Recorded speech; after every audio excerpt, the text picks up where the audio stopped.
Hello friends, welcome to home food recipes. આજે આપણે બનાવશું મિક્સ વેજ રાયટુ, જેને તમે કોઈપણ સબ્જી કે પરોઠા સાથે બનાવીને ખાઈ શકો છો। તો આપણે એ માટેની સામગ્રી જોઈ લઈએ।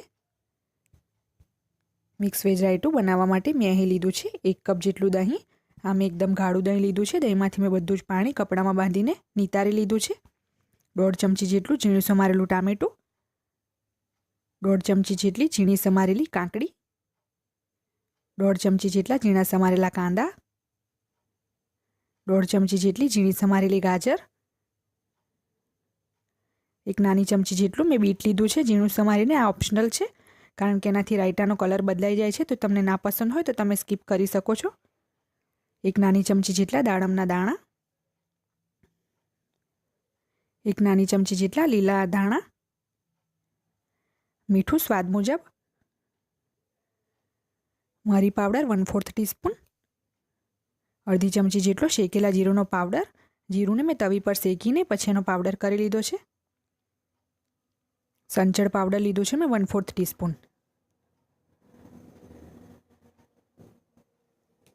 તો સૌથી પહેલાં દહીંને આપણે ફેંટી લેશું, ફીણી લેવાનું છે। તો મેં આ રીતનું હેન્ડ બીટર લઈ લીધું છે, એનાથી આપણે એને ફીણી લેશું। આ રીતે દહીંને ફીણવાથી એમાં ગાંઠ નહીં રહે અને એકદમ સ્મૂધ એનું ટેક્સચર થઈ જશે। તો મેં આને સરસ ફીણી લીધું છે। તો હવે આપણે આમાં બધા જ વેજીટેબલ્સ એક પછી એક નાખી દઈશું। તો ઝીણા સમારેલા ટામેટાં, કાકડી, ગાજર, કાંદા, બીટ, દાડમના દાણા, લીલા ધાણા, મીઠું, શેકેલા જીરુંનો પાવડર, સંચળ પાવડર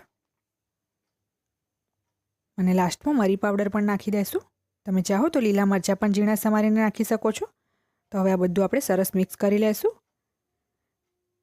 અને આ દહીં મેં વધારે ખાટું કે વધારે મોડું એવું નથી લીધું, એકદમ મીડિયમ ખાટું જેવું દહીં લીધું છે। જો તમને આમાંથી કોઈ પણ વેજીટેબલ ના પસંદ હોય તો તમે એને સ્કીપ પણ કરી શકો છો। અને જો તમને પતલું રાયતું પસંદ હોય તો તમે એમાંથી પાણી નહીં પણ નિતારો તો પણ ચાલશે। મને થોડું ગાઢું પસંદ છે, તો મેં એને કપડામાં બાંધીને બધું જ પાણી નીચવી લીધું હતું।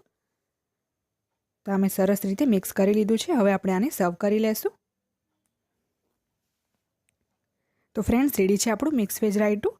મેં એને દાડમના દાણા અને લીલા દાણાથી ગાર્નિશ કરી લીધું છે। તમે આને આલુ પરોઠા, પનીર પરાઠા કે કોઈ પણ સ્ટફ પરાઠા સાથે ખાઈ શકો છો। એ ખૂબ જ ટેસ્ટી લાગે છે। જો તમને મારી આ રેસીપી પસંદ આવે તો મારી ચેનલને લાઇક, શેર અને સબસ્ક્રાઈબ કરવાનું બિલકુલ ના ભૂલશો।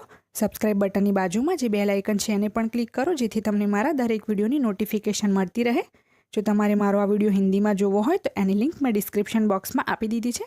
તો મળીએ નેક્સ્ટ વિડીયોમાં, ત્યાં સુધી આવજો।